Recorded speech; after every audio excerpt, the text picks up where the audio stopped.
Friends, welcome to zoology शिक्षा। इस video में हम डिस्कस करेंगे फेरिंग्स के बारे में। तो फेरिंग्स बोथ रेस्पिरेटरी सिस्टम में भी आती है और डाइजेस्टिव सिस्टम में भी आती है। इसका जो स्ट्रक्चर कैसा होता है, फनल शेप। फेरिंग्स का जो स्ट्रक्चर कैसा होता है, फनल शेप जैसा इसका जो स्ट्रक्चर दिखाई देता है, यानी कि ये मसल से बने हुए होते हैं। फनल जैसा इसका शेप होता है और ये क्या करती है, पासेजेस की तरह ये काम करती है। जो फेरिंग्स है वो रेस्पिरेशन में भी हेल्प करती है और डाइजेशन में भी हेल्प करती है, ताकि जो फेरिंग्स की हेल्प से बहुत एयर भी एंटर होती है और फूड भी फेरिंग्स से ही एंटर होती है। यानी कि दो काम करती है ये pharynx. Leading from the oral and nasal cavity. तो ये कहाँ से स्टार्ट होती है, जो नासल कैविटी होती है, ये है स्कल के नीचे क्या प्रेजेंट होती है, नासल कैविटी प्रेजेंट होती है। तो ये नासल कैविटी से स्टार्ट होती है और एंड कहाँ पे होती है, ये जो ट्राकिया है जिसको विंड पाइप बोलते हैं, वहां पे ये एंड होती है फेरिंग्स। और ये बहुत ओरल कैविटी के अंडर भी आती है और नासल कैविटी के अंडर भी आती है।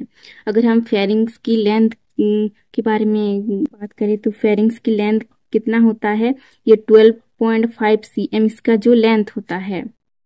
Pharynx divided into 3 part. Pharynx 3 part में मेनली डिवाइडेड है। फर्स्ट होता है नासोफेरिंग्स, सेकेंड होता है ओरोफेरिंग्स, और थर्ड होता है लैरिंजोफेरिंग्स। तो ये 3 पार्ट में फेरिंग्स डिवाइडेड है। फर्स्ट है नासोफेरिंग्स। नासोफेरिंग्स कहाँ पे प्रेजेंट है, अपर पार्ट ऑफ फेरिंग्स। जो फेरिंग्स है, फेरिंग्स के अपर पार्ट में क्या प्रेजेंट है, नासोफेरिंग्स प्रेजेंट है। तो ये है स्कल जो बोन को कवर करके रखती है, हार्ड कवरिंग है स्कल के नीचे क्या प्रेजेंट है, नासोफेरिंग्स प्रेजेंट है, यानी कि नासल कैविटी। ये है नासल कैविटी जिसकी हेल्प से हम एयर को इनटेक करते हैं। तो ये नासल कैविटी के बिहाइंड में प्रेजेंट है, यानी कि पीछे प्रेजेंट होता है, जिसको नासोफेरिंग्स बोलते हैं, बिहाइंड दी नासल कैविटी। तो ये नासल कैविटी के पीछे प्रेजेंट है, इसीलिए इसको नासोफेरिंग्स बोलते हैं। It helps in respiration. तो नासोफेरिंग्स क्या करने में हेल्प करती है, ये ओनली रेस्पिरेशन में भी हेल्प करती है। ओनली रेस्पिरेशन करने का ये काम करती है, एयर को इनटेक करने का ये काम करती है। तो ये जो नासोफेरिंग्स में एक ट्यूब प्रेजेंट होता है जिसको स्टेरिचियन ट्यूब बोलते हैं, open either side of middle ear. तो नासोफेरिंग्स में एक ट्यूब होता है जिसको स्टेरिचियन ट्यूब बोलते हैं। तो ये ट्यूब ईयर में प्रेजेंट होता है।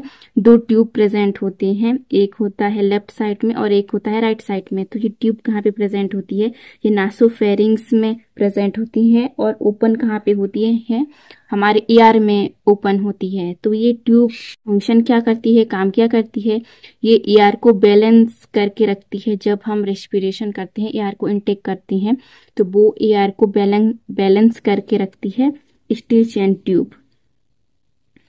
सेकेंड, और ये नासोफेरिंग्स कहाँ पे एंड होती है, स्टार्ट तो स्कल बोन से स्टार्ट होती है और एंड ओरोफेरिंग्स के फर्स्ट पार्ट में ये एंड हो जाती है। तो ये नासोफेरिंग्स और ओरोफेरिंग्स के फर्स्ट पार्ट में और नासोफेरिंग्स के एंड पार्ट में स्ट्रक्चर प्रेजेंट होता है जिसको क्या बोलते हैं, इस्थमस बोलते हैं। तो यहाँ पे एक स्ट्रक्चर प्रेजेंट होता है जिसको इस्थमस बोलते हैं।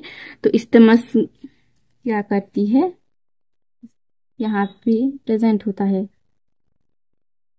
यहाँ पे एक स्ट्रक्चर इस्थमस बोलती है। तो ये इस्थमस क्या करती है, नासोफेरिंग्स और ओरोफेरिंग्स को अटैच करके रखती है। उसके साथ साथ ये मेन फंक्शन करती है, क्या करती है, जब हमें कोई मेडिकल कंडीशन हो गया जिसकी वजह से हम अगर नासोफेरिंग्स नासल कैविटी से या फिर नासोफेरिंग्स से हम एयर इनटेक नहीं कर सकते, तब हम ओरोफेरिंग से भी जो एयर है हम इनटेक कर सकते हैं इस्थमस की हेल्प से। अगर हम ओरल कैविटी या फिर माउथ से अगर हम फूड इनटेक नहीं कर सकते तो हम स्टमक की हेल्प से ये नासल कैविटी या फिर नासोफेरिंग्स से हम जितने भी फूड को इनटेक कर सकते हैं, क्योंकि नासल कैविटी और ओरल कैविटी को अटैच हुआ है स्टमक से, तो ये मेन फंक्शन स्टमक करती है। सेकेंड कौन सी फेरिंग्स आती है? ओरोफेरिंग्स। ओरोफेरिंग्स कहाँ पे प्रेजेंट होती है? Middle part of pharynx. तो ये फेरिंग्स के मिडिल पार्ट में प्रेजेंट होती है। तो ऊपर कौन सी फेरिंग्स है? नासोफेरिंग्स, और नीचे लेरिंजोफेरिंग्स है। तो बीच में नासोफेरिंग्स और लेरिंजोफेरिंग्स के बीच में कौन सी फेरिंग्स आती है? ओरोफेरिंग्स आती है। तो ये ओरोफेरिंग्स नाम कैसे पड़ा है? ये ओरल कैविटी के जस्ट बिहाइंड में प्रेजेंट होती है, इसीलिए इसको ओरोफेरिंग्स बोलते हैं, जो कि फेरिंग्स का मिडिल पार्ट होती है। बिहाइंड दी बकल कैविटी, ये बकल कैविटी के पीछे प्रेजेंट होती है ओरोफेरिंग्स। तो ओरोफेरिंग्स से हम क्या करते हैं? हम फूड को इनटेक करने का काम करते हैं। Lateral wall of oropharynx to tonsil present. तो ये जो ओरोफेरिंग्स के लेटरल साइड होती है, यानी कि ओरोफेरिंग्स के आइदर साइड में 2 टॉन्सिल प्रेजेंट होती है, जिसको क्या बोलते हैं? Faucial tonsil and palatine tonsil. 2 tonsil oropharynx के आइदर साइड में प्रेजेंट होती है। तो अगर कभी क्या होता है, ये जो टॉन्सिल में 2 टॉन्सिल में कुछ इन्फेक्शन होने की वजह से या फिर बैक्टीरियल इन्फेक्शन होने की वजह से यहाँ पे इन्फेक्शन हो जाती है इस टॉन्सिल में, तो उसको एक डिजीज बोलते हैं, जिसको डिजीज कॉल्ड टॉन्सिलिटिस। जो डिजीज को टॉन्सिलिटिस बोलते हैं, जिसकी वजह से जो टॉन्सिल है फेकल टॉन्सिल और पेलाटिन टॉन्सिल में इन्फेक्शन हो जाती है बैक्टीरिया की हेल्प से। और इस डिजीज में जो कि टॉन्सिलिटिस में क्या करती है, क्या होता है, गला एनलार्ज हो जाती है, गला फूल जाती है और स्वेलिंग होती है, पेन होती है। ये जो ओरोफेरिंग्स होती है, ओरोफेरिंग्स की एंड में और लेरिंजोफेरिंग्स की फर्स्ट पार्ट में एक स्ट्रक्चर प्रेजेंट होती है, जिसको एपिग्लोटिस बोलते हैं। तो एपिग्लोटिस मेन फंक्शन करती है ये फेरिंग्स में। तो ये काम क्या करती है एपिग्लोटिस? एपिग्लोटिस कैसा दिखता है? ये फ्लैट लीव लाइक स्ट्रक्चर का होता है। तो ये क्या करती है, जब हम एयर इनटेक करते हैं तो एयर इनटेक करती है तब वो फूड पाइप को क्लोज कर देती है, ताकि जो एयर है वो फूड पाइप में ना जा सके। और जब हम कुछ खाना खाते हैं तब वो एयर पाइप को क्लोज कर देती है, ताकि जो हम फूड एयर पाइप में ना जा सके, सीधा फूड पाइप में ही जो खाना जाए। तो एपिग्लोटिस ये मेन फंक्शन करती है। देन थर्ड जो फेरिंग्स है वो लेरिंजोफेरिंग्स। लेरिंजोफेरिंग्स कहाँ पे प्रेजेंट होती है? Lower part of pharynx. Pharynx के सबसे लोअर पार्ट में लेरिंजोफेरिंग्स प्रेजेंट होती है।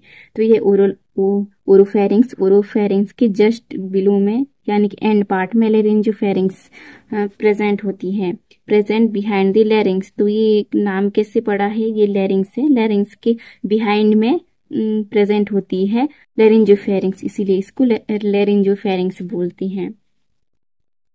Opening of larynx glottis is present. तो ये जो लेरिंजोफेरिंग्स कहाँ पे एंड होती है? ये ट्राकिया के फर्स्ट पार्ट में ये एंड हो जाती है। जब लेरिंजोफेरिंग्स का जो ओपनिंग होती है वहां पे कौन सी स्ट्रक्चर प्रेजेंट होती है?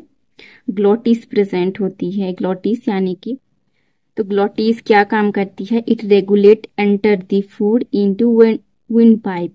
जो ग्लोटिस क्या करने का काम करती है? जब हम फूड खाते हैं, जब हम फूड खा रहे होते हैं, ये ग्लोटिस क्या करती है? विंड पाइप को क्लोज कर देती है, यानी कि एयर पाइप को क्लोज कर देती है, जिसकी वजह से जो फूड है वो हमारी जो ओसोफेगस में ही एंटर हो सके, फूड पाइप में ही एंटर हो सके, विंड पाइप में एंटर ना हो, यानी कि जो ट्राकिया में एंटर ना हो सके। तो ये ग्लोटिस का काम करती है, मेन फंक्शन जो है। अगर आपको ये वीडियो अच्छा लगा तो please like, share and subscribe जरूर करें। Thank you watching my video.